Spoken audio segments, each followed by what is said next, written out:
Greetings, everyone. This is Sister Mary, and you are listening to Lighting the Way Ministries.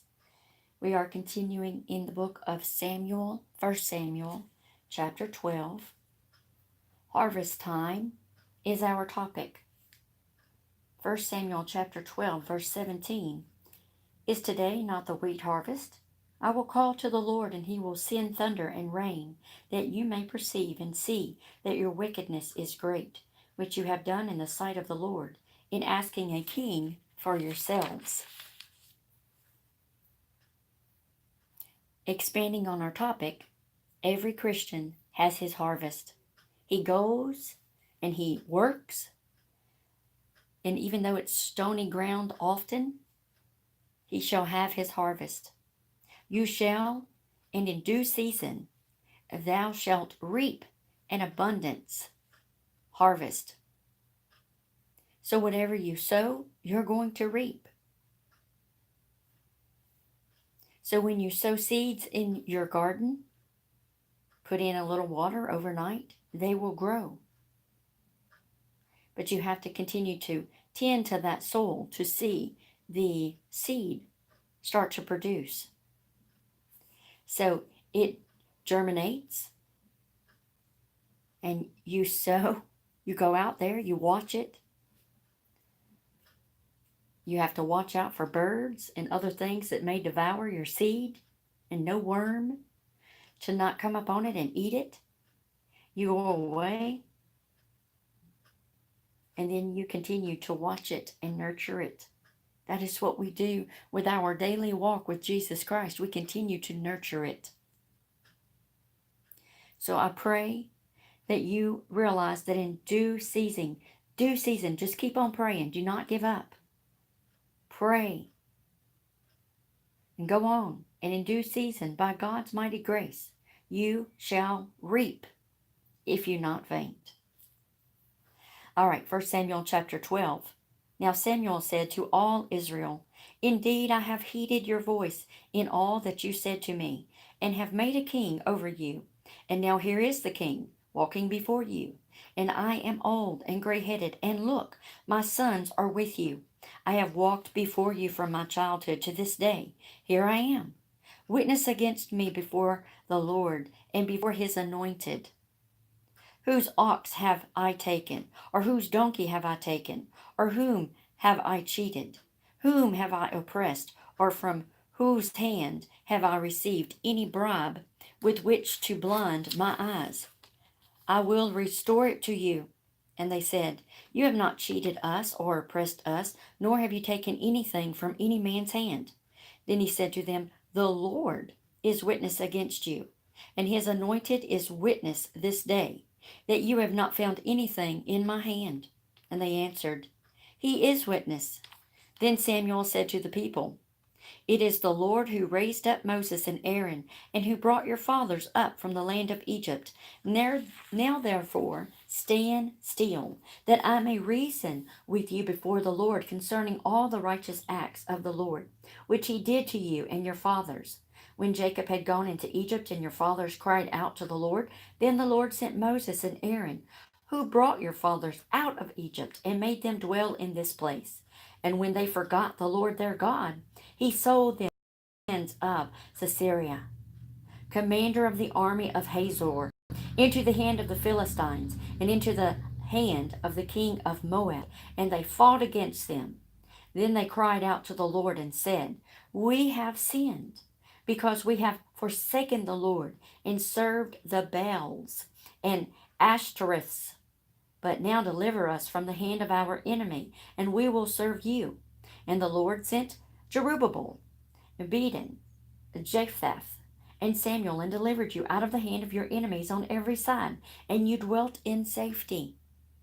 And when you saw that Nahash, king of the Ammonites, came against you, you said to me, No, but a king shall reign over us. And when the Lord your God was your king?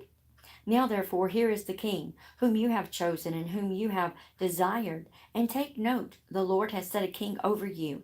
If you fear the Lord and serve him and obey his voice, and do not rebel against the commandment of the Lord, then both you and the king who reigns over you will continue following the Lord your God. However, if you do not obey the voice of the Lord, but rebel against the commander of the commandment of the Lord, then the hand of the Lord will be against you, as it was against your fathers. Now, therefore, stand and see this great thing which the Lord will do before your eyes. Is today not the wheat harvest? I will call to the Lord, and he will send thunder and rain, that you may perceive and see that your wickedness is great, which you have done in the sight of the Lord, in asking a king for yourselves. Samuel called to the Lord, and the Lord sent thunder and rain that day. And all the people greatly feared the Lord and Samuel. And all the people said to Samuel, Pray for your servants to the Lord your God, that we may not die. For we have added to all our sins the evil of asking a king for ourselves. Then Samuel said to the people, Do not fear. You have done all this wickedness, yet do not turn aside from following the Lord, but serve the Lord with all your heart, and do not turn aside, for then you would go after empty things, which cannot profit or deliver, for they are nothing. For the Lord will not forsake his people for his great name's sake, because it has pleased the Lord to make you his people. Moreover, as for me, far be it from me that I should sin against the Lord in ceasing to pray for you, but I will teach you the good and the right way. Only fear the Lord and serve him in truth with all your heart, for consider what great things he has done for you. But if you still do wickedly, you shall be swept away, both you and your king. Chapter 13 of 1 Samuel. Saul reigned 1 year, and when he had reigned 2 years over Israel, Saul chose for himself 3,000 men of Israel. 2,000 were with Saul in Michmash and in the mountain of Bethel, and 1,000 were with Jonathan in Gibeah of Benjamin. The rest of the people he sent away, every man to his tent. And Jonathan attacked the garrisons of the Philistines that was in Geba. And the Philistines heard of it. And then Saul blew the trumpet throughout all the land, saying, Let the Hebrews hear. Now all Israel heard it. And they said that Saul had attacked a garrison of the Philistines, and that Israel had also become an abomination to the Philistines. And the people were called together to Saul at Gilgal. Then the Philistines gathered together to fight with Israel, 30,000 chariots and 6,000 horsemen, and people as the sand which is on the seashore in multitude. And they came up and encamped in Michmash, to the east of Beth-aven. But the men of Israel saw they were in danger, for the people were distressed. Then the people hid in caves, in thickets, in rocks, in holes, and in pits. And some of the Hebrews crossed over the Jordan to the land of Gad and Gilead. As for Saul, he was still in Gilgal, and all the people followed him trembling.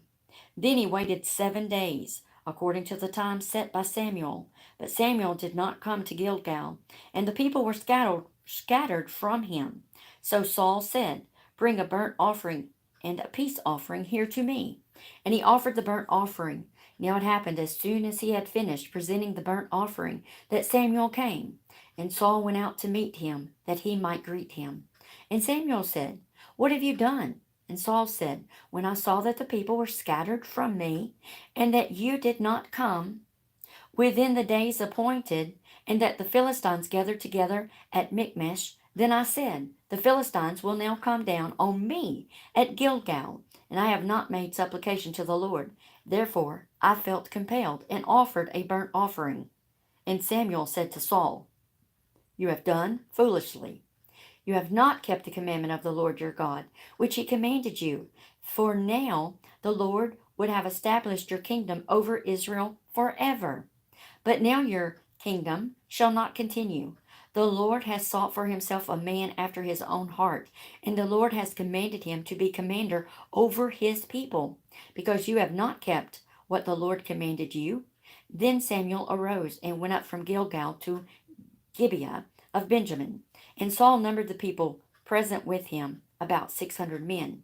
Saul, Jonathan his son, and the people present with them remained in Gibeah of Benjamin, but the Philistines encamped in Michmash. And then raiders came out of the camp of the Philistines in 3 companies. One company turned onto the road to Ophrah, to the land of Shual. Another company turned to the road to Beth Horon, and another company turned to the road of the border that overlooks the valley of Zebulun, toward the wilderness. Now there was no blacksmith to be found throughout all the land of Israel, for the Philistines said, lest the Hebrews make swords and spears. But all the Israelites would go down to the Philistines to sharpen each man's plowshare, his mattock, his axe, and his sickle. And the charge for a sharpening was a pim for the plowshares, the mattocks, the forks, and the axes, to set the point of the goads. So it came about on the day of battle that there was neither sword nor spear found in the hand of any of the people who were with Saul and Jonathan, but they were found with Saul and Jonathan his son. And the garrison of the Philistines went out to the path of Michmash. Psalm chapter 56, verses 1 through 13.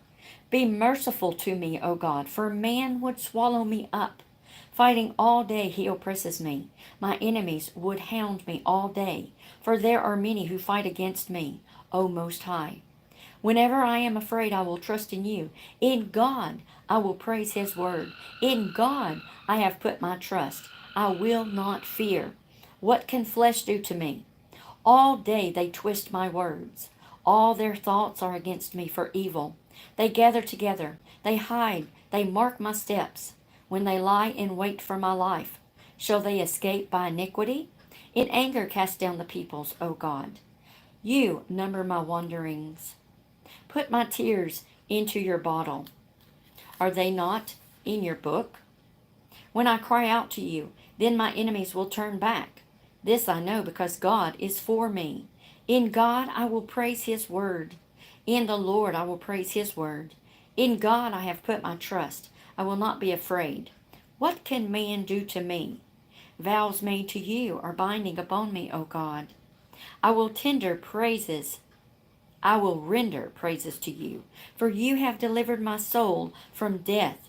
Have you not kept my feet from falling, that I may walk before God in the light of the living? Proverbs chapter 15, verses 21 through 23. Folly is joy to him who is destitute of discernment, but a man of understanding walks uprightly. Without counsel plans go awry, but in the multitude of counselors they are established. A man has joy by the answer of his mouth, and a word spoken in due season, how good it is. Luke chapter 22, verses 47 through 71. And while he was still speaking, behold, a multitude, and he was called Judas, one of the 12, went before them and drew near to Jesus to kiss him. But Jesus said to him, Judas, are you betraying the Son of Man with a kiss?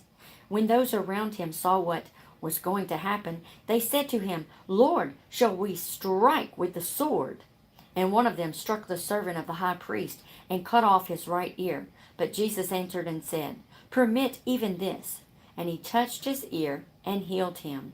Then Jesus said to the chief priest, captain of the temple, and the elders whom had come to him, Have you come out as against a robber, with swords and clubs? When I was with you daily in the temple, you did not try to seize me, but this is your hour. And the power of darkness, having arrested him, they led him and brought him into the high priest's house. But Peter followed at a distance. Now when they had kindled a fire in the midst of the courtyard, and sat down together, Peter sat among them. And a certain servant girl, seeing him as he sat by the fire, looked intently at him and said, This man was also with him.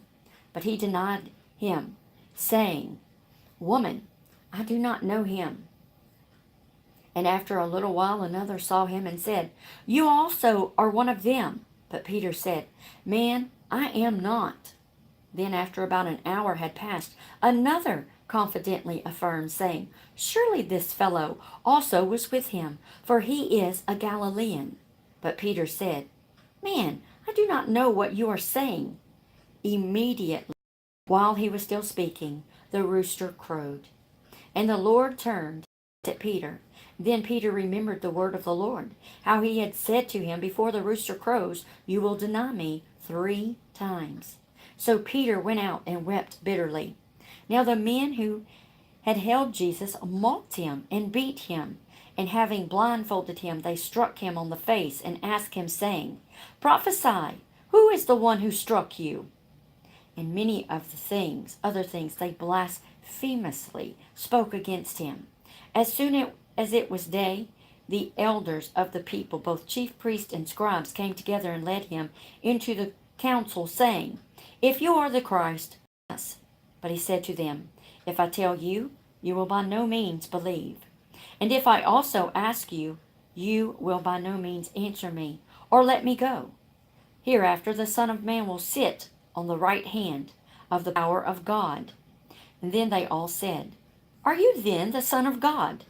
So he said to them, You rightly say that I am. And they said, What further testimony do we need? For we have heard it ourselves from his mouth.